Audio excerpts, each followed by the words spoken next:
नमस्ते मित्रों, स्वागत है आपका। आज की इस वीडियो में हम करने वाले हैं क्षैतिज बुक हिंदी, जिसका चैप्टर है आत्मकथा। चैप्टर 4 है। इसके क्वेश्चन आंसर करने वाले हैं। इसके रचयिता है हमारे जयशंकर प्रसाद जी। पहला क्वेश्चन है, कवि आत्मकथा लिखने से क्यों बचना चाहते हैं? प्रश्न में हमसे पूछा गया है कि कवि अपनी आत्मकथा लिखने से मना क्यों करते हैं, क्यों बचना चाहते हैं। कवि आत्मकथा लिखने से इसलिए बचना चाहते हैं क्योंकि उनके जीवन में दुखद यादें भरी हुई हैं। कवि कहते हैं कि उनकी जीवन में बहुत ही दुखद यादें भरी हुई हैं। वे अपनी आत्मकथा लिखकर मजाक का पात्र नहीं बनना चाहते हैं। वे मानते हैं कि अगर वह अपनी आत्मकथा लिखेंगे तो लोग उनका मजाक बनाएंगे। उन्हें लगता है कि उनकी आत्मकथा में कुछ रोचक और दिलचस्प नहीं है।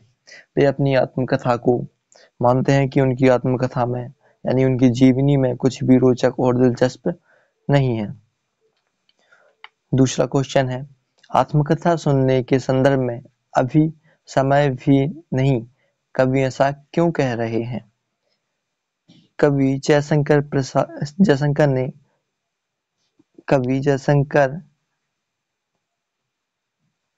ने यहाँ पर ने है। कवि जयशंकर ने अपने ये गलत हुआ है। कवि जयशंकर ने अपने जीवन में कोई भी बड़ी उपलब्धि हासिल नहीं की है। उनका जीवन संघर्षों से भरा हुआ है। वह अपने जीवन को अपने तक ही सीमित रखना चाहते हैं। इसीलिए कवि कहते हैं कि उनकी आत्मकथा सुनने का यानी सुनाने का अभी समय नहीं हुआ है।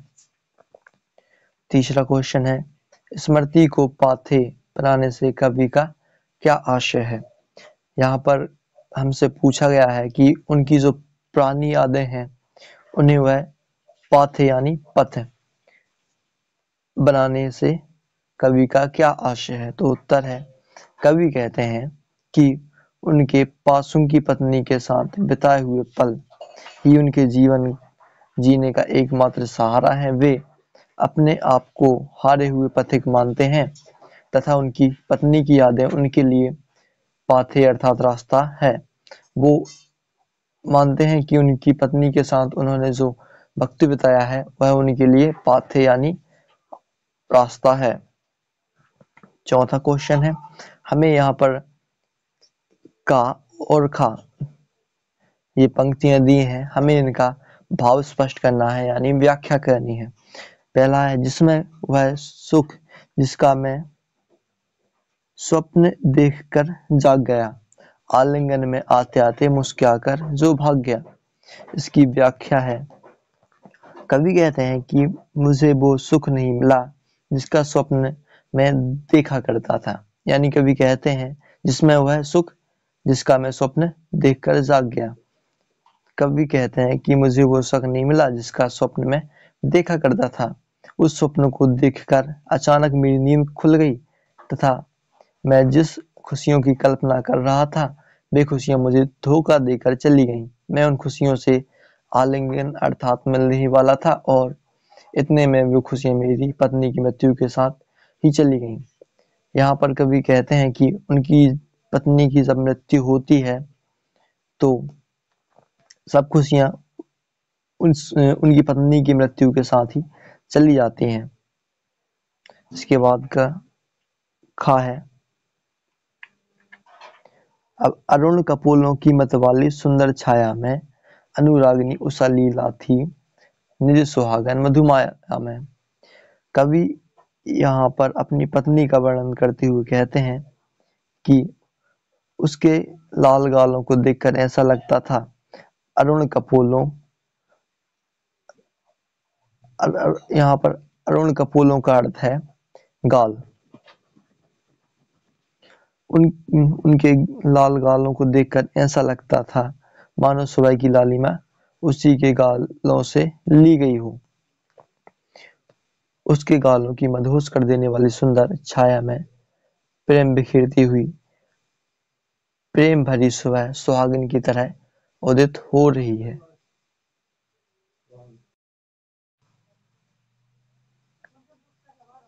उज्जवल गाथा कैसे गाऊं मधुर चांदनी रातों की कविता, कथा के माध्यम से कवि क्या कहना चाहते हैं? कवि कहना चाहते हैं कि अपनी प्रेयसी के साथ बिताए गए क्षणों को वह सबके सामने कैसे प्रकट करें, उज्ज्वल गाथा कैसे गाऊं। यहाँ पर कवि कहते हैं कि मैं उज्ज्वल गाथा कैसे गाऊं। किसकी उज्ज्वल गाथा? गाथा प्रेयसी के साथ बिताए गए क्षणों की। मधुर चांदनी रातों की।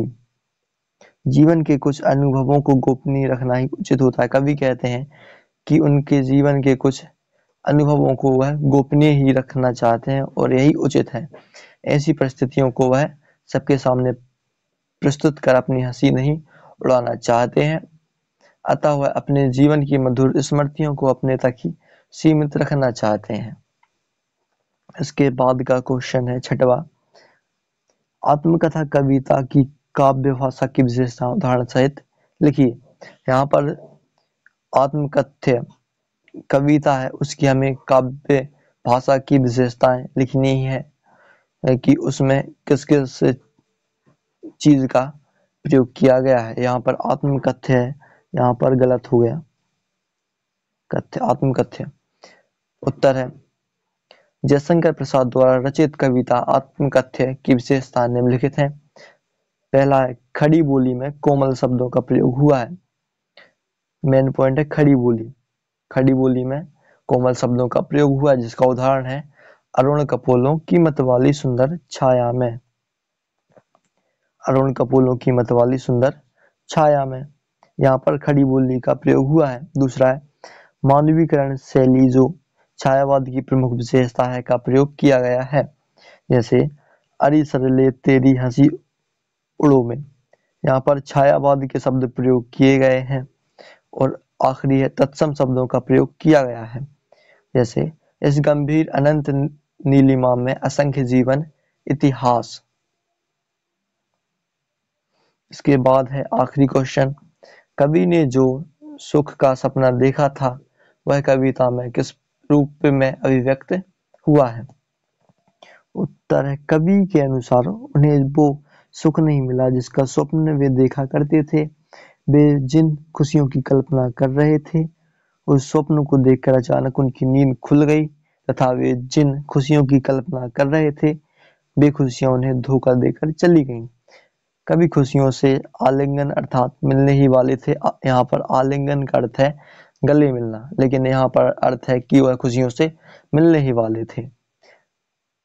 इतने में वे खुशियां उनकी पत्नी की मृत्यु के साथ ही चली गईं और आखिरी में उनकी पत्नी की मृत्यु हो जाती है। इसके साथ ही ये चैप्टर के क्वेश्चन आंसर समाप्त हुए। दोस्तों आशा करता हूँ आपको ये वीडियो पसंद आई होगी। मिलते हैं किसी और दूसरी वीडियो में, तब तक के लिए धन्यवाद।